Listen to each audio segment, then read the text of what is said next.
Hi, everyone. I'm here to finish up our Chippewa chapter book this week with Help, I'm a Prisoner in the Library. I've really enjoyed this book. Isn't this been fun? I'm curious to find out what happens. Yesterday, we ended with them finding some rockets in the basement, and I stumbled upon the word the myna bird, and I didn't know what that was. So I went home and I looked it up, and it is pronounced myna bird, and it's a bird native to Hawaii, and it can repeat words really well, and it talks. So that was kind of cool. Next up is the chapter Black the Boots and Make Them Shine. And I'm here with my dog. I don't know if you can see her. Let's see if we can. Hey, Gally. Hey, girl. So she's going to listen to our story, too. Do you ever read to your pets? I do. Sometimes she likes to listen to me read. All right. Black the boots and make them shine. JoBeth was beginning to feel as if she had spent hours walking up and down around this big, old house. She was tired. The cat was too. She thought it had followed them upstairs. It had studied the myna bird with narrow eyes, and then it had leaped up on a sofa, curling itself up into a ball in one of the blankets. It promptly went to sleep. That was JoBeth. That's what JoBeth wanted to do too. Lie down on a sofa bed, pull up a blanket around her face, and not wake up until the sun came up in the morning. Couldn't we shoot off the rockets tomorrow? She asked. Aunt Madge won't mind if we don't get to our house until tomorrow. Nobody likes visitors in the middle of the night anyway. Fiddlesticks, Miss Fitton replied. We've got to get a message out somehow and let your parents know you girls are safe. Off we go. Mind how you carry the box upstairs, Mary Rose. I'll light the way ahead of you, and JoBeth can walk right behind you. There it goes again, JoBeth thought. Just because I'm the youngest one here, I have to come trailing behind everybody. Well, once that baby is here, if he isn't here already, I won't be the youngest anymore. It will be my turn to tell somebody what to do, and he'll have to listen. She felt better about that baby somehow. She'd have somebody to boss around. Will you watch what you're doing? Mary Rose yelled. You're trying to set me on fire or something? Keep the candle away from my hair. How far up do these steps go? JoBeth complained. It's like climbing a mountain. From the basement to the third floor was exhausting, Miss Fenton admitted, but she fairly flew up all those steps just the same. I'm half a mountain goat, she added. Don't pay any attention to JoBeth, Mary Rose puffed. The box kept getting heavier the higher they went. She always wants to know if we're there yet. Well, we are there, Miss Fenton led the way. She put the box down beside the windows. It has a good solid windowsill here. We'll need something solid as a base for shooting off the rockets. Like a launching pad for a rocket to the moon, Mary Rose laughed. She put the box down and looked around. She could see all kinds of different shaped objects, but she couldn't tell what they were. What's up here anyway? The car flasher, Miss Fenton suddenly remembered. It's in the storage closet. Bring your candles, girls. Mary Rose and JoBeth kept close to her as they walked across the huge room. I knew it. There it sits up on the shelf. I'll hand it down to you, Mary Rose. There you go. Careful now. Miss Fenton clicked on a small switch, and a strong red light came on at once. It went around and around, lighting up different figures nearby. My safety emergency lantern. Always take it with me in the car when I travel. I've never seen such a fidgety child, she said to Mary Rose. JoBeth was fidgety. Each time a new figure was caught in the eerie red glow, JoBeth jumped. What kind of place is this? She asked once again. Bring your candles over here. Let me show you something. Miss Fenton watched the expressions on the face of the two girls when they recognized two figures up on a platform. Raggedy Ann and Raggedy Andy were sitting on two large chairs. They were smiling at a strange-looking creature with striped arms and a striped band around his long, round head. who was holding a dish of cookies in his hands. Mr. Cookie! Joe Beth shouted. He's from Raggedy Ann in Cookie Land. I have that book. Do you know these people? Miss Fitton asked, walking to the next display. There was a figure of a man wearing a crown on his head and a long purple robe trimmed with fur, sitting at a table counting money. Near him, a lady with a tall cone-shaped hat, on top of which perched a tiny crown, was sitting on a throne, eating a slice of bread. On the floor beside her was a bottle marked honey, and it was tipped over on its side. On the edge of the platform, a figure dressed in a uniform with a tiny white frilly apron was hanging clothes on a line. A bird was pulling at her nose. Mary Rose didn't even have to look at the card beside the platform. She began to recite. The king was in his counting house, counting out his money. The queen was in the parlor, eating bread and honey. The maid was in the garden, hanging out the clothes, when down came a blackbird and pecked off her nose. What else is up here? Joe Beth asked eagerly. Do you remember the Cowardly Lion and the Straw Man and the Tin Man? Mrs. Fenton pointed to a far corner of the room. There they all are, skipping down the yellow brick road.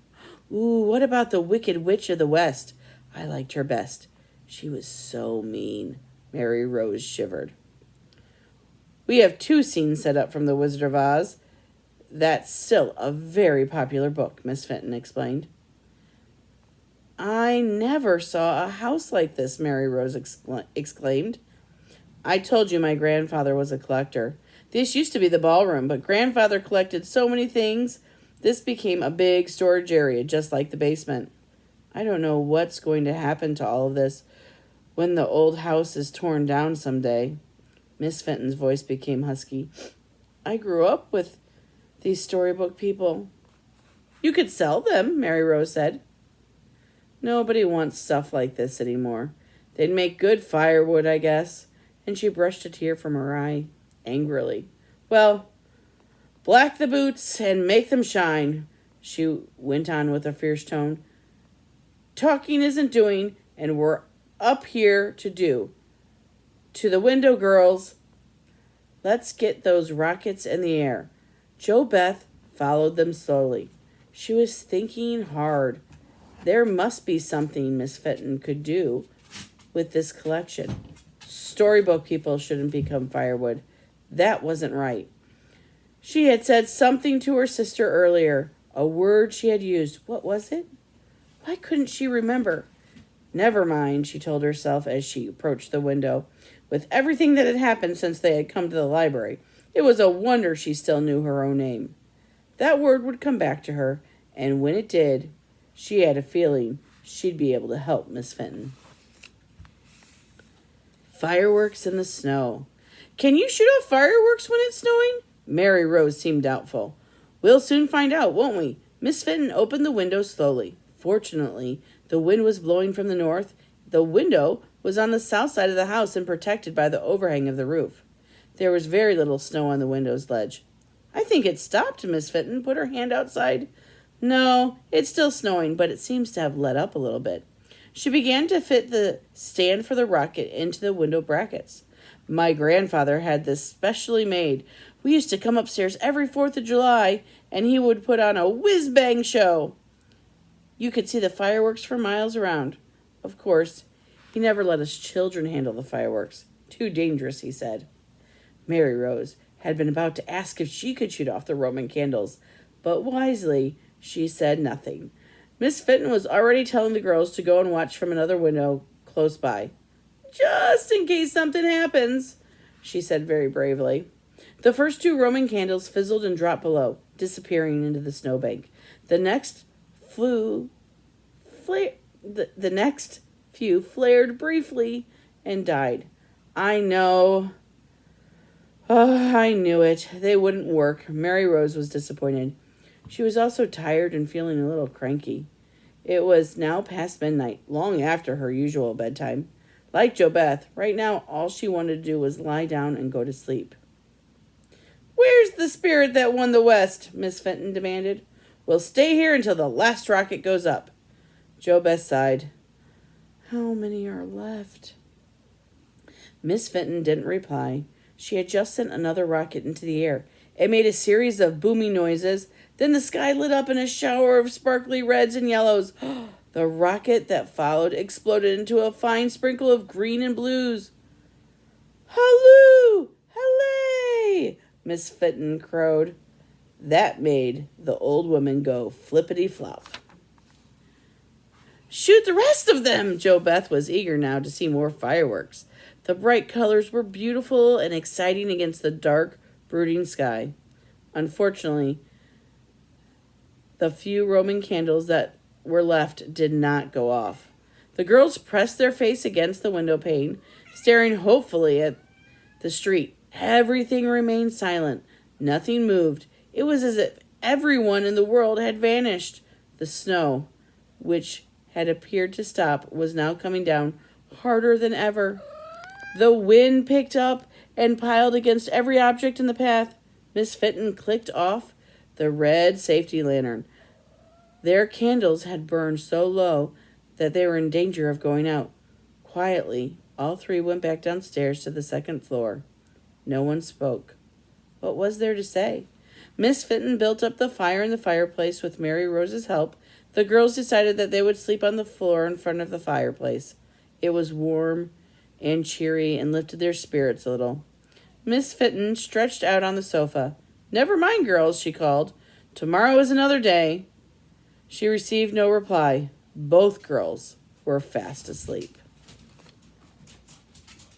All right, so here we're going to read, I think it's the very last chapter, and it's Last Minute Harry to the Rescue. Did you see all my animals are interested in the story? My cat walked by too. I can hear her. She's trying to read with me. Turn the lights out. They're shining right in my eyes, Jo Beth complained sleepily.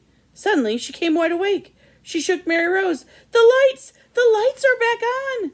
Miss Fenton sat up on the sofa, and Mary Rose yawned and rubbed her nose.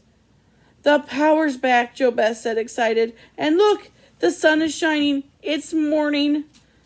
Switch the TV on, Miss Fenton commanded. Let's see if we can get the latest news about the blizzard. A picture came on at once. A reporter, clutching a microphone and speaking rapidly, sounded as if he couldn't believe his own words.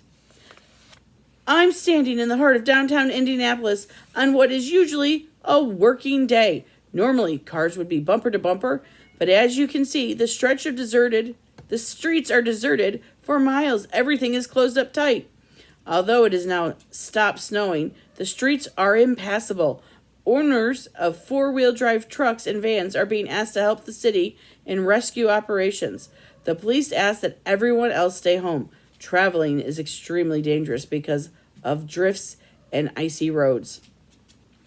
I guess that means no one will be coming to get us, Mary Rose mourned. Shh. They're back in the studio, Miss Fenton said. Listen. And there have been some scattered reports of fireworks last night, which appear to be coming from Pennsylvania Street on the near north side. Police are investigating. Shut that thing off, Miss Fenton ordered. If the phone is working, I want to make a call. The phone was in good order, and Miss Fenton called the police department. She talked and explained and listened, and talked and explained again. When she hung up, she was smiling. It will take a while for the rescue van to get here, but at least now your father knows where you are, and you're safe. Poor man, he spent the night at the police station waiting for news about you. He's calling your mother at once. And by the way, girls, you have a new baby brother. His name is Harry, too. I knew it would be a boy, Jo Beth insisted, but somehow it didn't seem to bother her much this morning. She ran over to the birdcage and removed the cover. It's morning. Wake up. The mynah bird lifted its head, looked about, and said chattily, What's your name, child? And then began to preen its feathers.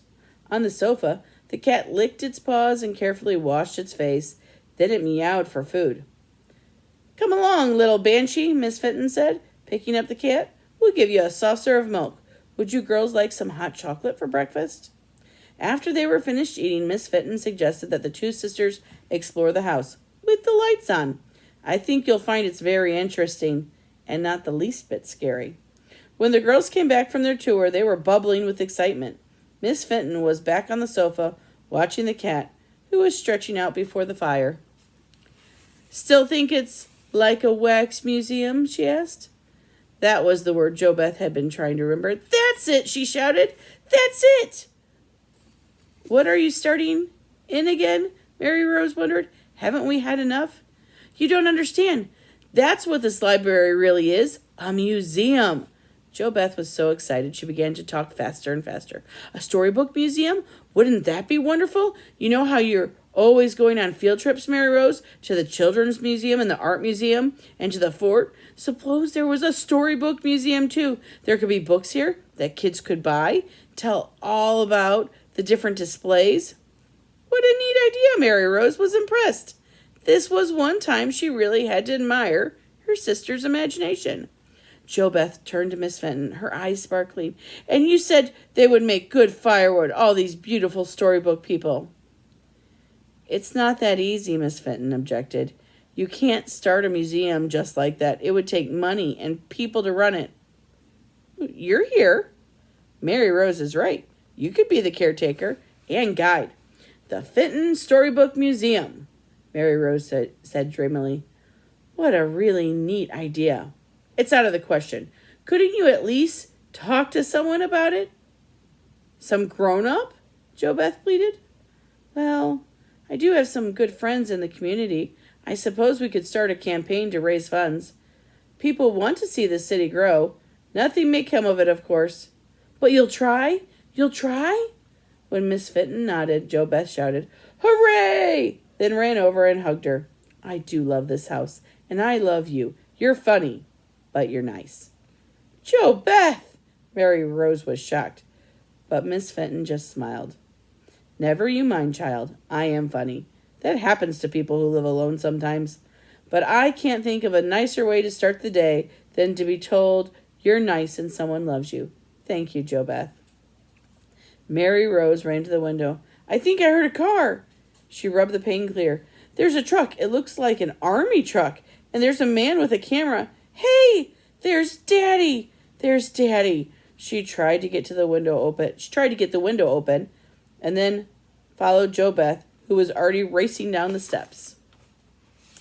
Miss Fenton came right behind them with the key in her hand. She reached the door just as Mr. One Tree came bounding up and on the porch. He pounded impatiently on the glass. Open up in there!" The cameraman was busily filming the whole scene. Miss Fenton unlocked the inner door, and then she opened the outer door. Mr. One Tree rushed in and hugged the two girls. He was laughing, and he was crying, and he was scolding them, all at the same time. He started to say something to Miss Fenton, but when he saw her bandaged arm and the guilty look on her face, he changed his mind. "Get your snow jackets and let's go," Mr. One Tree said. "You too, ma'am," the police said, and he had just come up the front steps. "Bundle up warm." Miss Fenton said she was fine, but the policeman insisted. "They said on the phone that you were hurt. Can't leave you here alone. It's not safe." "But Duchess and the little banshee," she protested. "That's Hermina Bird, and the cat that came in and out of the storm," JoBeth explained. "We'll bring you back, ma'am, after the doctors looked at you." The girls helped Miss Fenton put on her coat and boots, and the policeman held her firmly so she wouldn't slip on the icy sidewalks. As they left, the cameraman took one last picture. It was of the sign in the window that JoBeth had printed and then forgotten. "Help! I'm a prisoner in the library." Oh my goodness. Wasn't that fun? I'm going to read to you a little bit. This is the afterword. So, there is no Fenton Storybook Museum in Indianapolis, but once there was an old mansion on Meridian Street called the Rue Memorial Library. This writer and her young daughter were frequent visitors to that lovely home. It was not so big as the house in the story, but it looked very grand and large to the child. The Rue Memorial Library was torn down to make room for the new Children's Museum, which is said to be the largest in the world. There was a blizzard in Indianapolis, the worst blizzard in city history.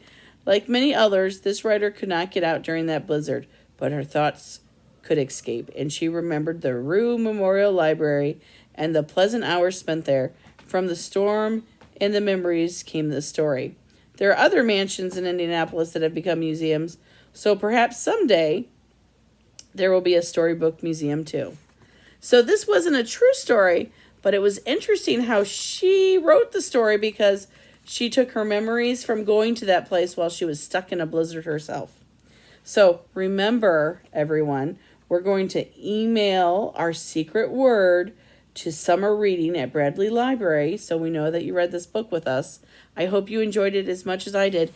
And the secret word is kid hack. All right, guys. Email that word to us. Well, it's actually 2 words. And we'll see you next week. Next week we are doing a special field trip. So make sure you sign up to that special field trip. It's a Zoom with a marina in Sarasota, Florida. And we're going to be reading next week Magic Tree House, Dark Day in the Deep Sea. All right, guys. We'll see you later. Bye.